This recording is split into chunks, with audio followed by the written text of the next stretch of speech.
헨리 조지에게 드리는 헌사, 진보와 가난 이후 탄소 환류의 시대를 향하여. 헨리 조지여, 당신은 19세기에 이미 인류 문명이 왜 부유해질수록 더 가난해지는지를 보았습니다. 사람들은 기계가 부족해서, 노동이 게을러서, 자본이 모자라서 가난하다고 말했지만 당신은 조용히 고개를 저었습니다. 문제는 사람이 아니라 자연이 만든 것을 인간이 독점한 구조라고. 당신은 토지를 보았습니다. 누군가 만들지 않았고 아무도 소유할 수 없는 것을 소유의 이름으로 가둔 순간 가난이 시작된다는 사실을 보았습니다. 당신은 증오하지 않았고 혁명을 외치지 않았습니다. 대신 단 하나를 말했습니다. 자연에서 생긴 가치는 다시 사회로 돌아와야 한다. 그 말은 단순했고 그래서 더 오래 남았습니다. 오늘 나는 당신의 사상을 탄소라는 이름으로 다시 읽습니다. 당신의 시대에 토지가 그랬듯 우리 시대에는 탄소가 있습니다. 탄소는 죄가 아닙니다. 탄소는 생명의 언어입니다. 문제는 탄소를 태우고 버리는 문명, 환류를 끊어버린 단선의 구조입니다. 우리는 당신이 보았던 것과 같은 오류를 반복하고 있습니다. 자연이 만든 것을 인간의 이익으로만 흡수하고 그 결과를 다시 자연과 사람에게 떠넘기고 있습니다. 그래서 나는 믿습니다. 당신의 사상은 끝나지 않았고 지금 이 순간에도 살아있다고. 탄소 환류 경제는 당신의 단일세 사상을 에너지와 생명으로 확장한 언어입니다. 토지 대신 탄소를 보고 지대 대신 환류를 말하며 소유 대신 책임을 설계합니다. 여기서 생산은 고갈이 아니라 고정이고 성장은 파괴가 아니라 회복입니다. 자연에서 나온 것은 자연로 돌아가야 하고 그 과정에서 생긴 가치는 모두의 삶을 지탱해야 합니다. 이것은 새로운 이념이 아니라 당신이 이미 말했던 정의의 다른 이름입니다. 헨리 조지여, 나는 재주가 있는 사람이 아닙니다. 다만 당신의 말을 믿는 사람입니다. 당신이 혼자서 보았던 구조를 나는 오늘의 재료와 언어로 다시 만질 뿐입니다. 당신이 토지를 통해 말했던 사랑을 나는 탄소 환류를 통해 세상에 남기고자 합니다. 이것이 나의 헌사입니다. 그리고 당신의 사상이 다시 한번 조용히 세상을 바꾸기를 바라는 한 사람의 감사입니다. 1. 제1부 헨리 조지의 눈으로 오늘을 보다. 1장 왜 부유함이 가난을 만드는가. 조지의 핵심 통찰 재해석. 2장 토지와 탄소 두 개의 공유지. 3장 단선 경제의 종말. 제2부 탄소 환류 경제의 원리.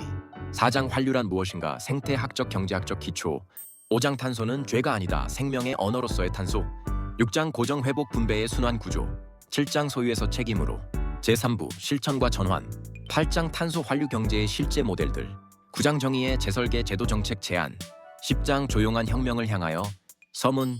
왜 나는 헨리 조지를 믿는가. 나는 이 책을 세상을 바꾸기 위해 쓰지 않았다. 누군가를 설득하기 위해서도 아니다. 다만 한 사람의 사상이 한 세기를 건너 오늘까지 살아있음을 조용히 확인하고 싶었을 뿐이다. 헨리 조지는 묻지 않았다. 누가 더 열심히 일했는가? 누가 더 똑똑한가? 누가 더 많이 가졌는가를. 그는 전혀 다른 질문을 던졌다. 왜 문명은 발전할수록 가난을 만들어내는가? 그 질문은 단순했지만 그가 도달한 답은 당시에도 지금도 불편할 만큼 정확하다. 문제는 노동이 아니고 문제는 자본도 아니다. 문제는 자연이 만든 것을 인간이 독점하는 구조다. 토지는 인간이 만들지 않았다. 공기는 인간의 것이 아니다. 물과 광물 그리고 생명의 순환 역시 어느 누구의 발명품도 아니다. 그럼에도 우리는 자연에서 생긴 가치를 사유화하고 그 결과 생긴 부와 비용을 서로 다른 사람에게 나눠 지워왔다. 헨리 조지는 이것을 도덕의 문제가 아니라 구조의 문제라고 보았다. 그래서 그는 외치지 않았고 적을 만들지 않았으며 단 하나의 원칙만 남겼다. 자연에서 생긴 가치는 다시 사회로 돌아와야 한다. 나는 이 문장을 조금도 의심하지 않는다. 이 책은 헨리 조지를 반복하지 않는다. 대신 그의 질문을 우리 시대의 재료로 다시 묻는다. 오늘날 토지보다 더 깊이 문명을 관통하는 것은 탄소다. 탄소는 에너지가 되었고 상품이 되었고 죄의 이름이 되었으며 동시에 생명의 근원이기도 하다. 문제는 탄소 그 자체가 아니다. 문제는 탄소를 태우고 버리는 단선 구조다. 환류를 끊어버린 경제, 되돌림 없는 문명이다. 나는 헨리 조지가 토지를 통해 보았던 구조를 탄소를 통해 다시 본다. 그리고 믿는다. 그의 사상은 끝나지 않았고 패배하지도 않았으며 단지 시대를 기다리고 있었을 뿐이라고. 이 책에서 말하는 탄소 환류 경제는 새로운 이념이 아니다. 그것은 헨리 조지의 정의를 21세기의 언어로 옮긴 설계도다. 소유가 아니라 책임으로, 고갈이 아니라 환류로, 성장보다 회복으로. 자연이 만든 가치는 다시 자연과 사회로 돌아가야 한다. 이 단순한 원칙이 다시 작동하는 순간 문명은 더 이상 부유함 속에서 가난을 만들지 않아도 된다. 나는 이 책을 확신으로 쓴다. 그러나 소리 없이 남긴다. 진실은 강요될 때가 아니라 작동할 때 비로소 살아남기 때문이다. 제1장 왜 부유함은 가난을 만드는가? 헨리 조지의 질문을 다시 묻다. 문명은 발전했다. 기술은 정교해졌고 생산력은 폭발적으로 증가했다. 그러나 가난은 사라지지 않았다. 이 이상한 모순 앞에서 대부분의 설명은 늘 같은 곳을 맴돈다. 노력이 부족하다, 교육이 부족하다, 경쟁력이 부족하다. 헨리 조지는 이 모든 설명을 조용히 지나쳤다. 그는 묻는다. 왜 생산력이 증가할수록 임금은 제자리 걸음을 하고 토지는 비싸지며 삶은 더 불안해지는가? 이 질문은 19세기 산업혁명기에도 유효했고 21세기 디지털 경제에서도 그대로 유효하다. 1. 문제는 부족이 아니라 배분이다. 헨리 조지가 살던 시대, 증기기관과 철도는 세상을 바꾸고 있었다. 오늘날 우리는 AI와 자동화를 말한다. 시대는 달라졌지만 구조는 변하지 않았다. 생산은 늘어난다. 그러나 그 과실은 노동자에게 돌아가지 않는다. 조지는 이 현상을 탐욕이나 음모로 설명하지 않았다. 그는 그것을 구조적 필연으로 보았다. 자연이 만든 것에서 생긴 가치를 소수만이 독점할 수 있도록 허용하는 순간 부는 위로 빨려 올라가고 가난은 아래에 고정된다. 이것이 바로 진보 속의 빈곤이다. 이 토지는 재화가 아니라 조건이다. 헨리 조지의 사상에서 가장 오해받는 지점은 그가 토지를 특별 대우했다는 주장이다. 그러나 조지에게 토지는 특별한 재화가 아니다. 토지는 모든 생산의 조건이다. 인간이 만들지 않았고 누구의 노력으로도 증가하지 않으며 모두의 삶의 필수적인 것. 이 조건을 소유의 이름으로 가두는 순간 사회 전체는 보이지 않는 임대료를 지불하게 된다. 그 임대료는 집값이 되고 땅값이 되고 생활비가 되고 삶의 불안이 된다. 조지는 이것을 자연스러운 결과로 보았다. 3. 오늘날 토지는 무엇으로 변했는가? 21세기에 들어 토지는 여전히 중요하지만 더 깊숙이 문명을 지배하는 요소가 나타났다. 탄소다. 탄소는 에너지가 되고 식량이 되고 산업의 기반이 되며 생명의 순환을 구성한다. 토지가 19세기의 핵심 공유지였다면 탄소는 21세기의 핵심 공유지다. 그러나 우리는 탄소를 공유 자산이 아니라 소모품으로 취급해왔다. 태우고 쓰고 버린다. 이 단선 구조 속에서 문명은 빠르게 성장했지만 그 비용은 다시 사회와 자연으로 되돌아왔다. 4. 단선 경제가 만드는 새로운 가난. 오늘의 가난은 임금만의 문제가 아니다. 건강의 불안, 환경의 불안, 생존 조건의 불안, 미래에 대한 불확실성. 이 모든 것은 되돌림 없는 구조에서 나온다. 헨리 조지는 토지를 사유화한 구조가 빈곤을 고정한다고 보았다. 오늘 우리는 탄소를 단선으로 소모하는 구조가 불안을 고정하고 있음을 본다. 가난의 얼굴은 변했지만 원리는 같다. 고 조지의 질문은 아직 끝나지 않았다. 헨리 조지는 답을 강요하지 않았다. 그는 단 하나의 방향만 남겼다. 자연이 만든 가치는 다시 사회로 돌아와야 한다. 이 문장은 정책 이전의 원칙이고 이념 이전의 정의다. 이 책은 그의 질문을 오늘의 언어로 다시 묻는다. 왜 우리는 풍요 속에서 불안한가? 왜 발전은 안정을 주지 않는가? 그리고 다음 장에서 이 질문은 토지에서 탄소로 옮겨진다. 헨리 조지가 보았던 정의의 구조는 지금도 여전히 작동하고 있기 때문이다. 제2장 토지와 탄소 두 개의 공유지. 자연은 언제 사유화되었는가? 헨리 조지는 토지를 말했지만 그가 보았던 것은 땅 그 자체가 아니었다. 그는 공유지 촌먼스를 보았다. 공유지란 누군가가 만들지 않았고 누군가의 노력으로 늘릴 수 없으며 모두의 삶의 필수적인 조건을 말한다. 토지는 그런 것이었다. 1. 토지는 왜 공유지인가? 토지는 인간의 발명품이 아니다. 그 위에서 일하고 건물을 짓고 농사를 지을 수는 있지만 토지 그 자체는 어느 개인의 공로도 아니다. 헨리 조지는 이 단순한 사실을 끝까지 밀어붙였다. 토지를 소유할 수는 있어도 토지에서 생기는 가치 전체를 소유할 수는 없다. 그 차이를 무시하는 순간 사회는 구조적으로 왜곡된다.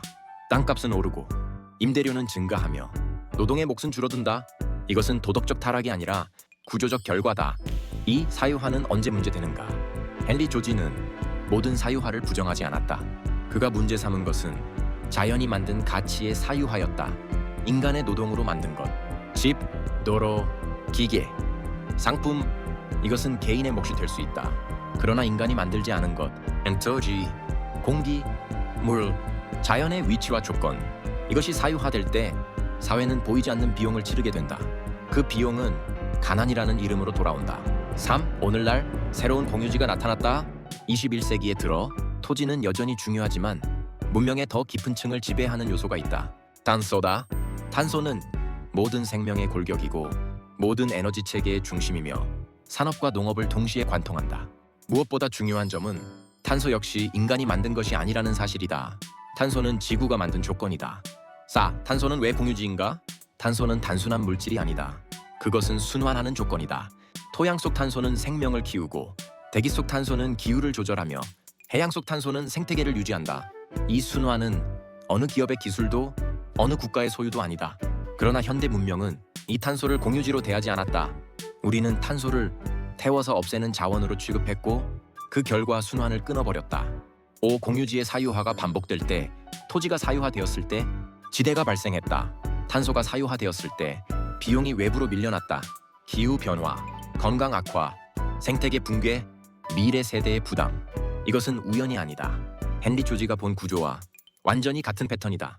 자연이 만든 조건을 개인의 이익으로 흡수하고 그 비용을 사회 전체에 전가하는 구조. 6. 두 공유지, 하나의 원칙. 토지와 탄소는 다르지만 정의의 원칙은 같다. 자연에서 생긴 가치는 자연과 사회로 다시 돌아와야 한다. 헨리 조지는 토지를 통해 이 원칙을 말했고 오늘 우리는 탄소를 통해 같은 원칙을 다시 발견한다. 이것은 과거의 반복이 아니라 적용 범위의 확장이다. 7. 다음 질문을 향하여 만약 토지와 탄소가 모두 공유지라면 그렇다면 질문은 바뀐다. 어떻게 소유할 것인가가 아니라 어떻게 책임질 것인가. 이 질문은 다음 장으로 이어진다. 단선 경제는 왜 반드시 실패하는가? 그리고 환류 없는 문명은 왜 정의로울 수 없는가? 제3장 단선 경제의 종말. 왜 되돌림 없는 구조는 반드시 불평등해지는가? 문제는 탐욕이 아니다. 문제는 무지조차 아니다. 문제는 되돌아오지 않는 구조다. 헨리 조지는 토지를 사유화한 사회가 필연적으로 빈곤을 만든다고 보았다. 그 이유는 단순했다. 되돌림이 없기 때문이다. 1. 단선 구조란 무엇인가? 단선 경제는 이렇게 작동한다. 채굴 생산 소비 폐기.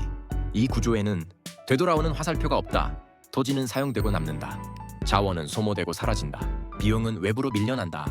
이 구조가 단기간에 폭발적인 성장을 만들어내는 것은 사실이다. 그러나 그 성장은 항상 미래를 담보로 한다. 왜 단선 구조는 불평등을 고정하는가? 단선 구조에서는 이익과 비용이 같은 곳에 머물지 않는다.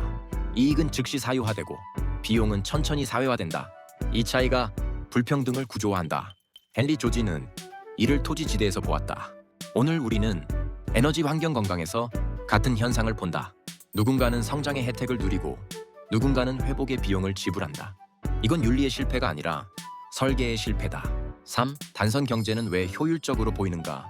단선 구조는 늘 효율이라는 이름으로 정당화된다. 빠르다, 싸다, 관리하기 쉽다. 그러나 이 효율은 외부 비용을 계산하지 않은 효율이다. 헨리 조지는 이런 효율을 거짓 효율이라고 불렀다.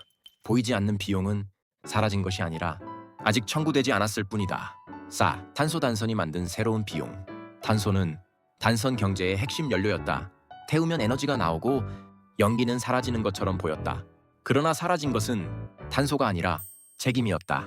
그 결과 기후의 불안정, 생태계의 붕괴, 인간 건강의 만성적 손상. 이 비용은 다시 사회 전체로 돌아온다. 헨리 조지가 말했던 지대의 사회화가 다른 형태로 반복되고 있다. 5. 단선 구조는 스스로를 유지하지 못한다. 단선 경제는 영원히 지속될 수 없다. 자원이 고갈되고 비용이 누적되며 사회적 신뢰가 무너진다. 이때 나타나는 현상은 위기가 아니라 증상이다. 금융위기, 기후위기, 보건위기 모두 같은 구조에서 나온다. 되돌림이 없는 시스템은 스스로를 치유할 수 없다. 환류는 선택이 아니라 조건이다. 자연에는 단선이 없다. 물은 증발하고 돌아오며 탄소는 고정되고 풀리며 생명은 죽고 다시 태어난다. 환류는 자연의 도덕이 아니라 존재의 조건이다. 인간 문명만이 이 조건을 예외로 취급해왔다. 그 결과 문명은 점점 더 자연과 멀어졌다. 7. 종말은 붕괴가 아니라 전환이다. 단선 경제의 종말은 문명의 끝을 의미하지 않는다. 그것은 환류로의 전환을 의미한다. 헨리 조지는 토지를 통해 이 전환을 보았고 우리는 탄소를 통해 같은 전환의 문턱에 서 있다. 다음 장에서는 이 전환의 핵심 개념을 다룬다. 환류란 무엇인가? 그리고 왜 환류는 경제의 언어로 다시 정의되어야 하는가? 제4장 환류란 무엇인가? 자연은 이미 어떤 경제를 쓰고 있는가? 환류는 새로운 개념이 아니다. 환류는 자연이 쓰는 가장 오래된 경제 방식이다. 우리는 환류를 환경 보호의 언어로 오해해왔다.